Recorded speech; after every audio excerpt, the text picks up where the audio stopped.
Hello and welcome our blood viewers to RTD's News English edition. As usual, we bring to you the major and top highlights of tonight. The President inaugurates the new university restaurant, students' well-being.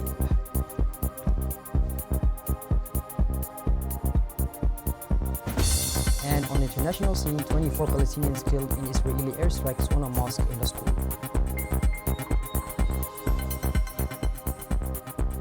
Those were the major and top highlights. Welcome back to our newsroom, our beloved viewers. The head of state, His Excellency Mr. Ismail Omar Gelle, expressed his warm congratulations to the new president of Ethiopia, His Excellency Taxation Selassie, elected this Monday by the country's parliament. The larger political cherries core surrounding your election is a perfect illustration of the massive support for your leadership, wrote President Gelle in the telegram addressed at Taxation Selassie.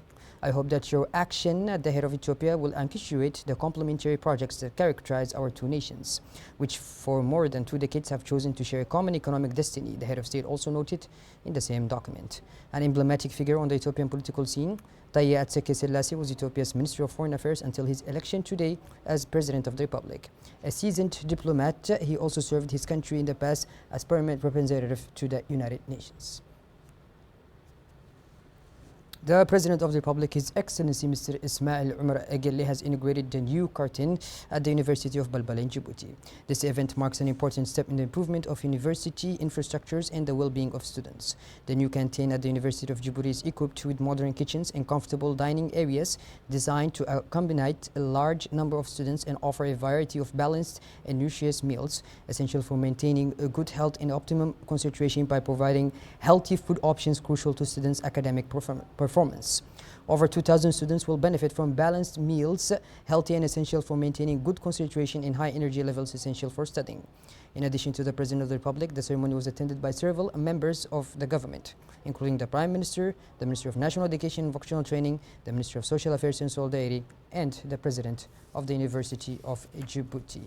The first canteen at the University of Bala in Djibouti will play a crucial role in promoting equality and inclusion within the university by providing affordable and accessible meals to all students while reducing economic disparities and ensuring that everyone has access to quality food regardless to their financial means.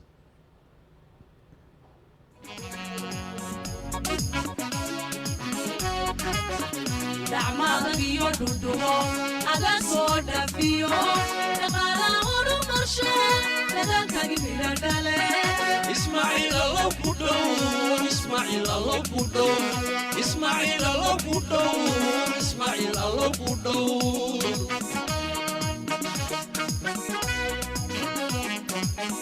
Da'mada biyo dudu, ada soda biyo, daqala uru marshe, dadalka gimida dale.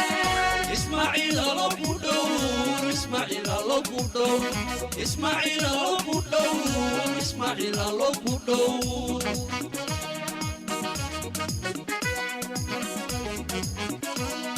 Ada hal warayo, umat kedalan, dorayo, nashodu ayaya, nashodu ayaya. Mustaqbal low yom الدير عظامي ذوالي بديسو تفرو يفتني إسماعيل الله كدو إسماعيل الله كدو إسماعيل. Upon his arrival at the university's dining hall, the President of the Republic, Mr. Ismail Omar Gelle, was greeted with honor and respect amidst warm applause from students, faculty and administrative staff of the university. An atmosphere of pride and welcome spread throughout the hall, expressing the attendees' appreciation of the President's person and statue. Such was the atmosphere upon His Excellency's arrival, where an atmosphere of great enthusiasm and respect prevailed.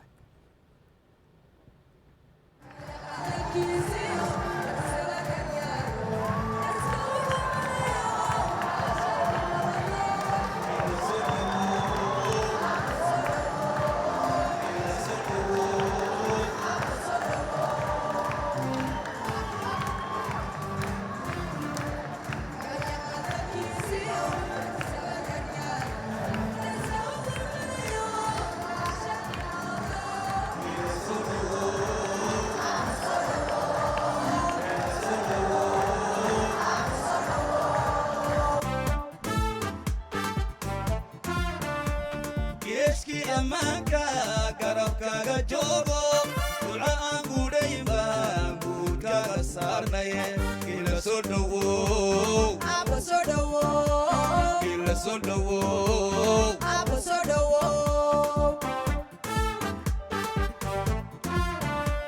geeskii ammaanka garabkaaga joogo duco aan guudhayn baan guudkaaga saaraye ila soo dhowow Aba soo dhowow. ila soo dhowow Aba soo dhowow. Gebi caalamkoo dhani waxay loo galbinayaan.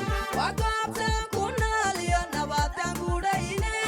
Yayga u horseedaye. ila soo dhowow Aba soo dhowow. ila soo dhowow Aba soo dhowow. In his speech at the inauguration of the new canteen at the University of Bala, the President of the University of Djibouti expressed gratitude to President Ismail Omar Guelleh and the government for their support in enhancing student facilities. He highlighted the significance of the canteen in promoting student health and academic success, noting that access to nutritious meals is vital for maintaining consultation and energy levels. Also in his speech inaugurating the new canteen at the University of Bala, His Excellency President Ismail Omar Guelleh emphasized the importance of enhancing university infrastructure and student well-being. The President underscored the canteen's role in promoting equality and inclusion, ensuring that all students have access to affordable meals regardless of their financial situation. He reiterated that this initiative aligns with his vision for developing human capital as a cornerstone of national growth and prosperity, fostering an environment conducive to learning and success. Djiboutiens, fiers d'être Djiboutiens, qui veulent servir leur pays.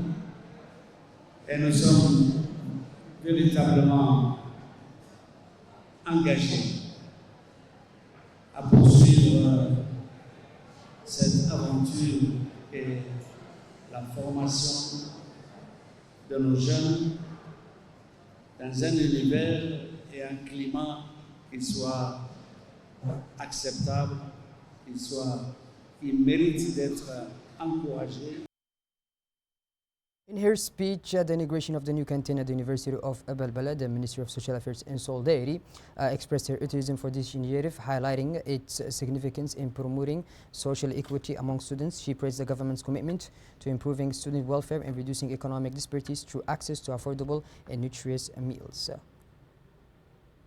From Monday 7th to Thursday 17 October, the General Tax Directorate, in collaboration with the United Nations Development Programme, is organizing a large-scale training course on international taxation. The event is taking place at the Best Western Premier Hotel and is part of the Tax for SDGs project, which aims to build national capacity for more effective and equitable taxation, thereby contributing the achievement of the Sustainable Development Goals.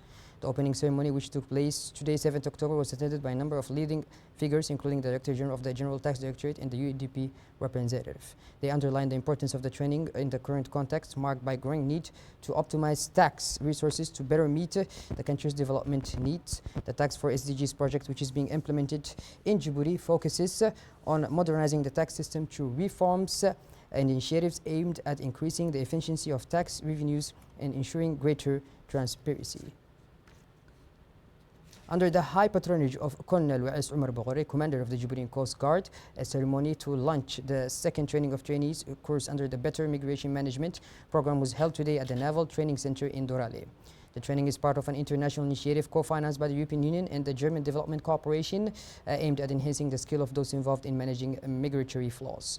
Over 3 days, participants from the Djibouti Coast Guard, the National Gendarmerie, the National Police, representative of the International Organization for Migration, ONARS, the Labor Inspectorate, civil society, and the CNDH will be sharing experiences and using practical tools to tackle the challenge of migration. A crisis simulation scheduled for the end of October will provide an opportunity to assess the effectiveness of what has been learned. At the end of the ceremony, the participants were encouraged to invest themselves fully in the workshops and discussions with the aim of turning this initiative into a collective success. The Better Migration Management training course thus marks a decisive turning point for the Djibouti Coast Guard and its partners in the fight against the challenge linked to migratory flows in the region.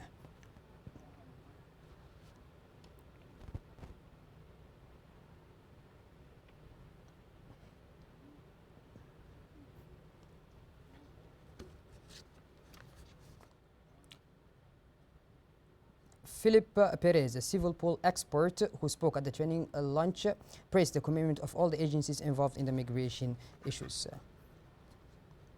In his speech, the commander of the Coast Guard underlined the vital importance of multi-agency collaboration in responding to the complex challenge of human trafficking and migrant smuggling.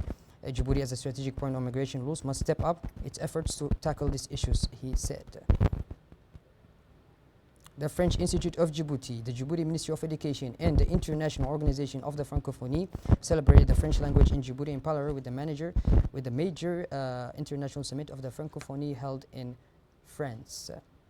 The main aim of this event, organized by the IFD, MEMFOP, and the OIF, was to promote the French language and Francophonie culture in the presence of Mr. Mohamed Abdullah Mahyoub, Secretary General of the MEMFOP, Mr. Eric Chervil, Cooperation Advisor and Director of the IFD, and Mrs. Renée Youtouva, Director of the OIF for the Teaching and Learning of French. This morning's event highlighted the importance of French as a vector of intellectual and socio-economic development. The event began with a guided tour of the writing in French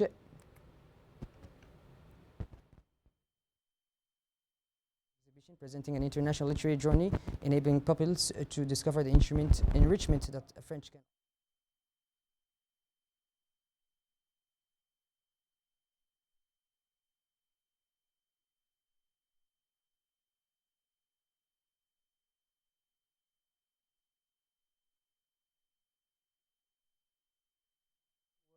Talk by the three young ambassadors of the French-speaking world who shared their vision of the importance of this language in their educational careers. In addition, a large interactive quiz organized by the OIF encouraged a group dynamic around the French language while emphasizing diversity and diversity of French-speaking cultures.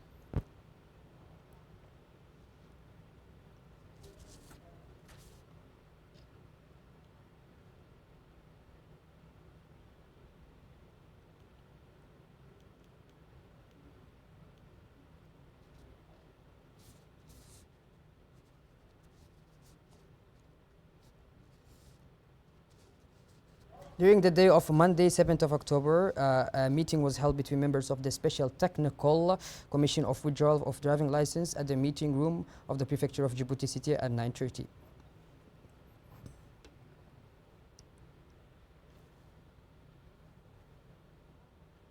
The Driving License Withdrawal Commission was chaired by Mr. Abdi Siki Kayat, Prefect of Djibouti City. The meeting was also attended by the Director of Mines and Road Safety, the representative of the Public Prosecutor, the Police Brigade in charge of road accidents, and the Road Safety Police. The purpose of the meeting was to study and analyze the files of those responsible for road traffic offenses, particularly fatal accidents, in order to decide on administrative measures for the suspension or cancellation of driving license. The perpetrators of the aforementioned offenses appeared before the committee at the invitation of the police and were interviewed one by one in order to reach a decision. Following this, and in accordance with the provisions of the Highway Code, the chairman of the committee decided on the appropriate administrative penalties, ranging from 1 to 2 years license suspension, depending on the seriousness of the accident, and in consultation with the other members of the community. The Executive Board of the National Association of Local Authorities of Djibouti began its visit to Obokh Hayu with the courtesy call of the Prefect, Mr. Musa Adan Migane. The friendly meeting gave ANCLD members an opportunity to discuss with the Prefect the major challenge facing the region, particularly in terms of economic development and improving public services. Following the official visit, the Executive Board met at Obokh Regional Council headquarters to discuss the progress of ongoing projects and the strategies to be adopted to strengthen local governments, chaired by Mr. Umar Hussein. The members addressed key issues such as improving access to basic services, the efficient management of local resources, and also the need to encourage greater citizen participation in decision making. The meeting also saw an exchange of ideas on inter-regional initiatives aimed at strengthening cooperation between local authorities while emphasizing the importance of structuring projects capable of stimulating the local economy. The prospect of making rural development programs more dynamic was also discussed.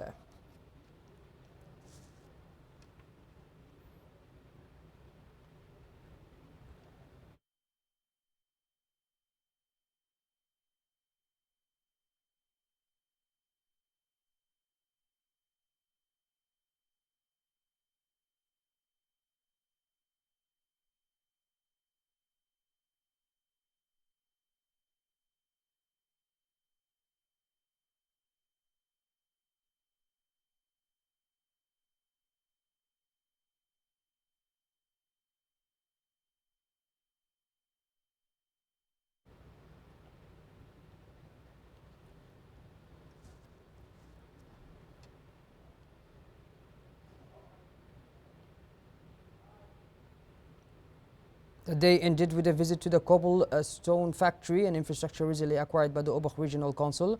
This acquisition represents a major step forward in the region's development efforts with the aim of meeting the growing need for building materials while promoting local job creation.